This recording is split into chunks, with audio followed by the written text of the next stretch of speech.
I do smoke or have been smoking, but since sort of running with the Sydney Daily Runners and sort of being more aware of the smoking campaign, it's more in my mind. You can really feel the effects if you've had even like say like a binge night and you've smoked maybe 10 or 20 cigarettes and the next day you can feel it. 12 or 13 when I had my first cigarette, and I've pretty much been a smoker on and off most of my life up until the last probably 5 years or so, 4 or 5 years, but it's always been my go-to thing when stress hits, and I'm over it now and just I want to be healthy and live longer for my kids.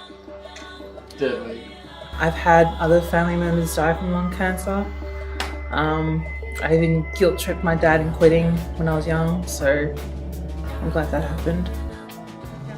You should look after your health and think about, especially the next generation. We also need as many of our people around to support us and give us that leadership, and just decided from the beginning that I wouldn't want to get into smoking, when you are a big fella and you come from a family, with chronic health, I think it's very important that, make wise decisions not to smoke and not to do other things that's going to impact on your health,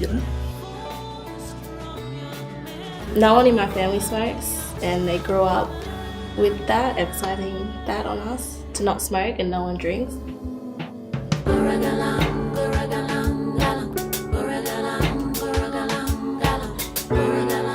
I don't think I did any exercise before Deadly Runners, so when I was smoking I didn't do any exercise. It was really hard, so to always try to say positive stuff like, you can do this.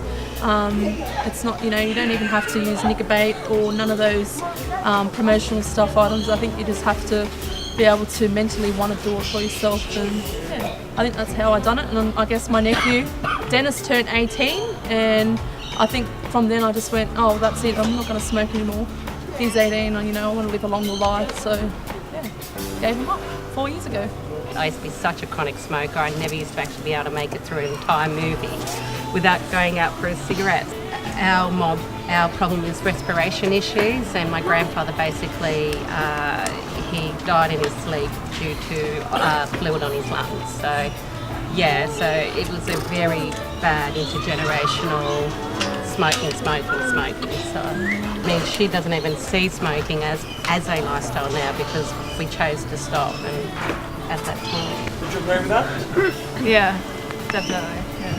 I started smoking when I was about 11. My hero was Marlboro Man. I smoked for 51 years or something, and now I've been 17 months with no smoke. A friend of mine gave me a hint, like how he stopped it. Every time he wanted to have a smoke, he went for a walk, and I walked. Kilometers and kilometers. But I never light up that smoke after that day, I decided to stop it. I feel, much better, And plus my wallet is much happier too. I quit about 20 years ago, and it was the best thing I ever did for my own well-being, and I know that it's put me on a good path. So you're never going to regret quitting smoking, ever.